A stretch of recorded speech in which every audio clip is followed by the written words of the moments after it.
जय हिंद। कैसे हैं आप? एक बार फिर आपके अपने चैनल गुरु गंगा में आपका हार्दिक स्वागत है।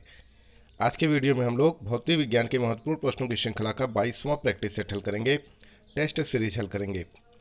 इस वीडियो में भी 30 महत्वपूर्ण प्रश्नों को शामिल किया गया है जो विभिन्न प्रतियोगी परीक्षाओं में पूछे गए हैं। तो इम्पोर्टेंट वीडियो होने वाला है, आप इसे अंत तक जरूर देखिएगा।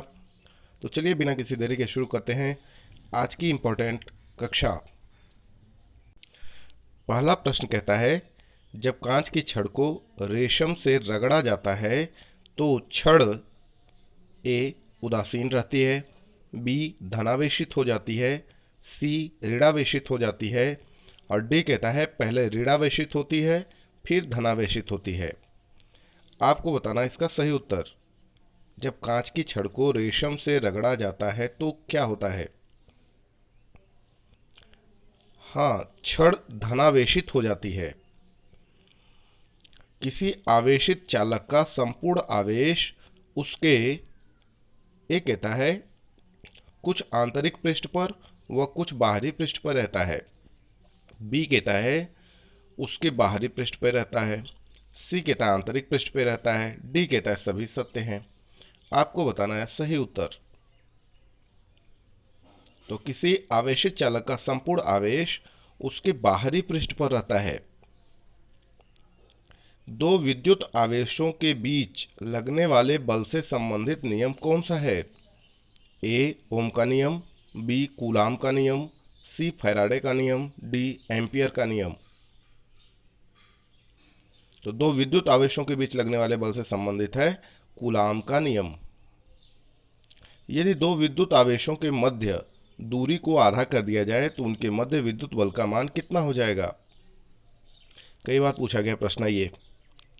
ए आधा हो जाएगा, बी तिगुना हो जाएगा, सी चौगुना हो जाएगा, डी एक चौथाई हो जाएगा। तो सही उत्तर है चौगुना हो जाएगा। समान आवेशों में होता है ए असंजन, बी आसंजन, सी विकर्षण, डी आकर्षण। समान आवेशों में क्या होता है? विकर्षण होता है। अगला देखें, जब एबोनाइट की छड़ को बिल्ली की खाल से रगड़ते हैं तो एबोनाइट की छड़ ए कहता है उदासीन रहती है, बी कहता है धनावेशित हो जाती है, सी कहता है ऋणावेशित हो जाती है और डी कहता है पहले ऋणावेशित होती है फिर धनावेशित होती है।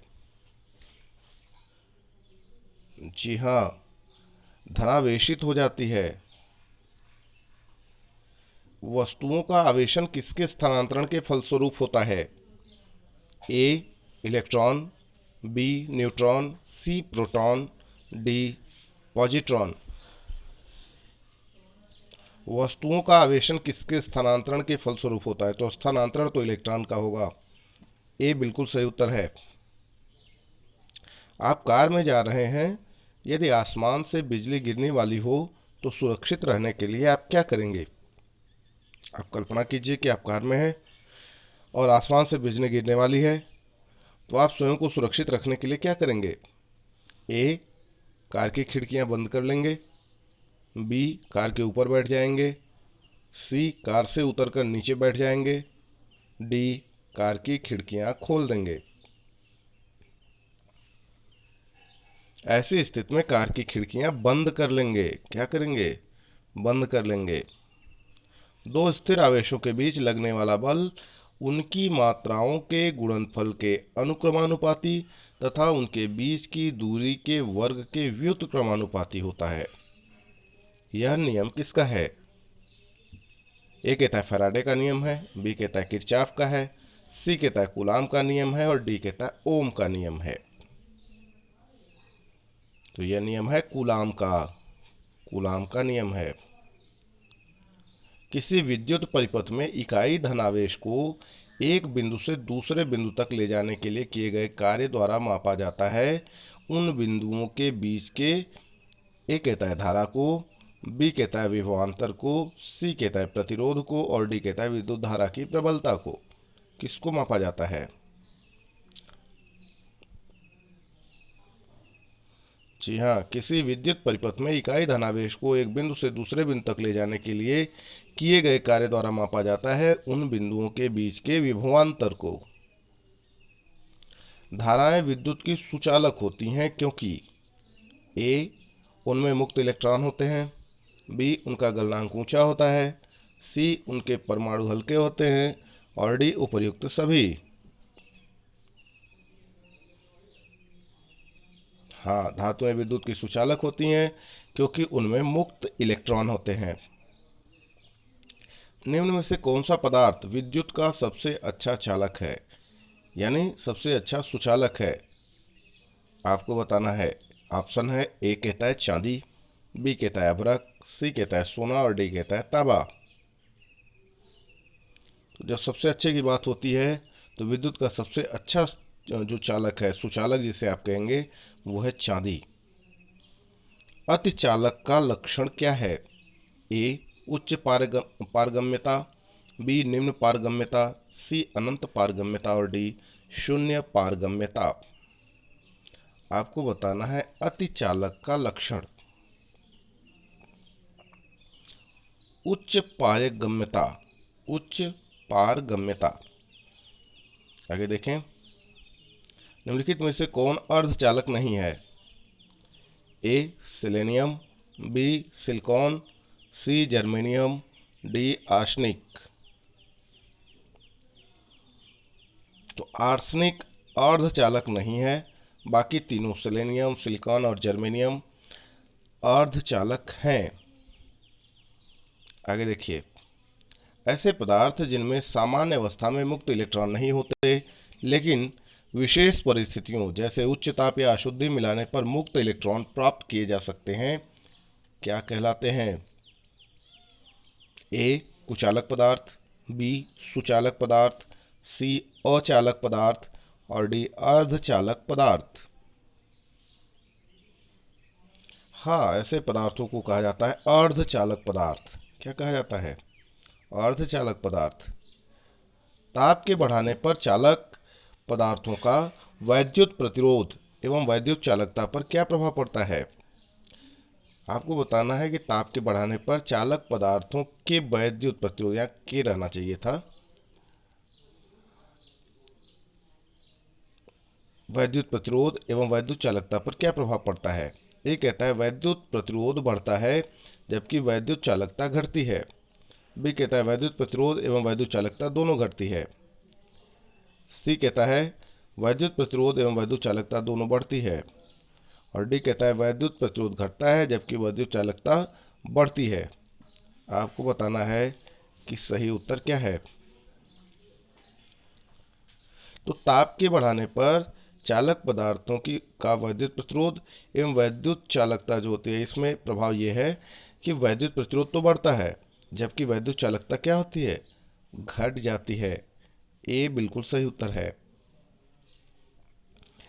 तांबा मुख्य रूप से विद्युत चालन के लिए प्रयोग किया जाता है क्योंकि ए, यह बहुत टिकाऊ होता है, बी, यह सस्ता होता है, सी, इसका गलनांक अधिक होता है, डी, इसकी विद्युत प्रतिरोधकता निम्न होती है।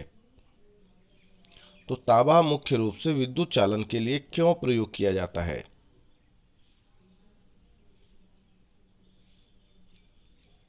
हाँ, इसकी विद्युत प्रतिरोधकता निम्न होती है इसलिए किया जाता है। एम्पियर किसका मात्रक है? बहुत आसान सा प्रश्न है, इसका उत्तर आप जानते हैं। ए कहता है द्रव्यमान का, बी कहता है विद्युत आवेश का, सी कहता है विद्युत धारा का, डी कहता है प्रकाश तीव्रता का। यह प्रश्न भी कई बार पूछा गया प्रश्न है। जी हाँ, आरआरबी से लेकर टेट, सुपर टेट में भी पूछा गया है, तो आप इसे ध्यान से देखेंगे। बताएं। हाँ, हड़बड़ी में गड़बड़ी भी होती है, ध्यान दीजिएगा। विद्युत धारा का मात्रक है। कई बार आप जल्दी में विद्युत आवेश भी लिख देते हैं, है ना, सही कर देते हैं, ये गलत होता है। विद्युत धारा का मात्रक होता है एम्पियर। आपस में जुड़ी दो आवेशित वस्तुओं के बीच विद्युत धारा नहीं बहती यदि वे होती हैं। ए कहता है समान प्रतिरोध पर, तब नहीं बहती। बी कहता है समान धारिता पर होती हैं तो नहीं बहती। सी कहता है समान विभव पर होती है तो नहीं बहती। और डी कहता है समान आवेश पर होती है तो नहीं बहती। क्या होगा सही उत्तर? आपस में जुड़ी दो आवेशित वस्तुओं के बीच विद्युत धारा नहीं बहती यदि वे होती हैं समान विभव पर।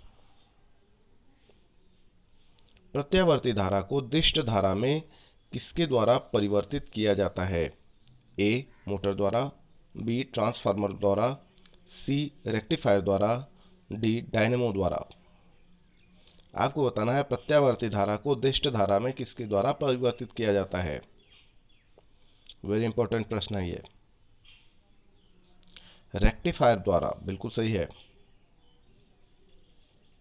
आगे देखें, विद्युत फिटिंग्स में एक तार को भू संपर्कित किया जाता है, इसका कारण क्या है?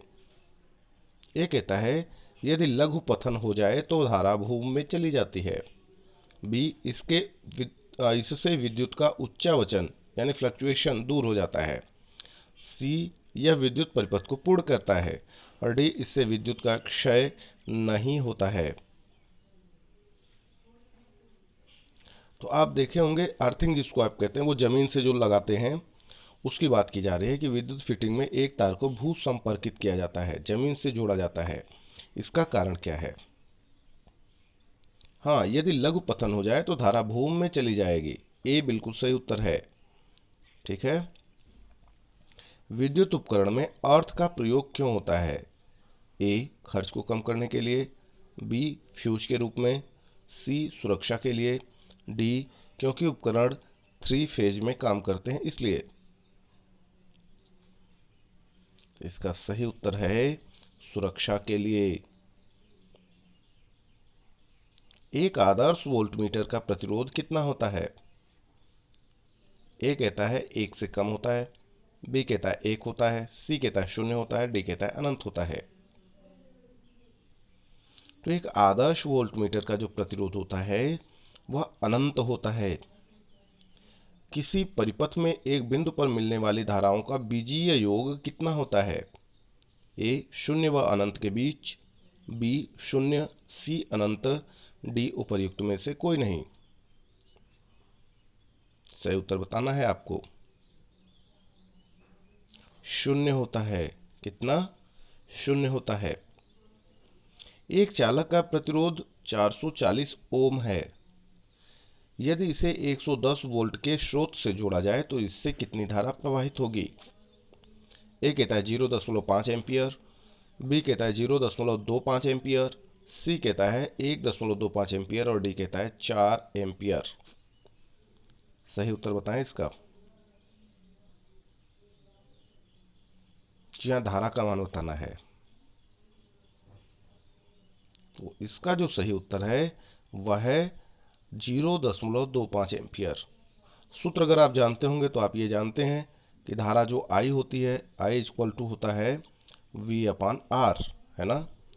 तो धारा पूछा जा रहा है, V कितना है? वोल्टेज दिया हुआ है 110 और R यानी प्रतिरोध दिया हुआ है 440। 0 से 0 गायब हो गया, 11 चौक 44, 1/4 आया। 1/4 का मतलब क्या होता है? 0.25, है ना। तो ये एक फार्मूला है। फार्मूला अगर आपको याद होगा तो आप आसानी से कर लेंगे। प्रतिरोध का मात्रक क्या है? ए कहता है हेनरी, बी कहता है कूलाम, सी कहता है एम्पियर, डी कहता है ओम। ये आसान है। हाँ बिल्कुल सही है, ओम। घरों में लगे पंखे, बल्ब आदि किस क्रम में लगे होते हैं? ए मिश्रित क्रम में, बी श्रेणी क्रम में, सी समानांतर क्रम में और डी किसी भी क्रम में। घरों में लगे पंखे, बल्ब आदि किस क्रम में लगे होते हैं? समानांतर क्रम में लगे होते हैं। आगे देखिए, किसी चालक के सिरों के बीच विभवांतर उसमें बहने वाली धारा के समानुपाती होता है। यह नियम है। यह नियम किसका है आपको बताना है। ए कहता है जूल का नियम है, बी कहता है फैराडे का नियम है, सी कहता है कूलाम का नियम है और डी कहता है ओम का नियम है। तो ये जो नियम है यह है ओम का नियम।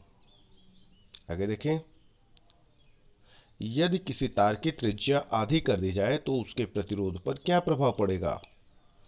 ए कहता है कि 1/4 रह जाएगा, बी कहता है आधा रह जाएगा, सी कहता है 2 गुना हो जाएगा, डी कहता है 4 गुना हो जाएगा। आपको बताना है इसका सही उत्तर। तो देखिए, यदि किसी तार की त्रिज्या आधी कर दी जाए तो उसका प्रतिरोध जो होता है वह 4 गुना हो जाता है ना। आपने देखा भी होगा, क्या होता है इसका formula, R equal to L upon A. A का मतलब एल नियतांक ही है, आप जानते ही हैं। ए का मतलब क्या हुआ, पाई आर स्क्वायर, है ना। जब यहाँ पे त्रिज्या को आप आधा करते हैं तो क्या होता है, ये हो जाएगा, है ना। तो आएगा एल अपान पाई, फिर आर स्क्वायर, और फिर अपान 4। ये 4 जो होता है ये यहाँ आएगा, है ना। तो प्रतिरोध कितना हुआ, 4 गुना हुआ। आप इसे हल करके देख लेंगे। अगला प्रश्न कहता है 15, 20 तथा 30 के प्रतिरोध समानांतरबद्ध हैं, तो परिणामी समतुल्य प्रतिरोध की गणना करें। 15, 20 तथा 30 के प्रतिरोध समानांतरबद्ध हैं, तो परिणामी समतुल्य प्रतिरोध की गणना करें। ए कहता है 45 आएगा, बी कहता है 65 होगा, सी कहता है 75 होगा, और डी कहता है 6.67 होगा।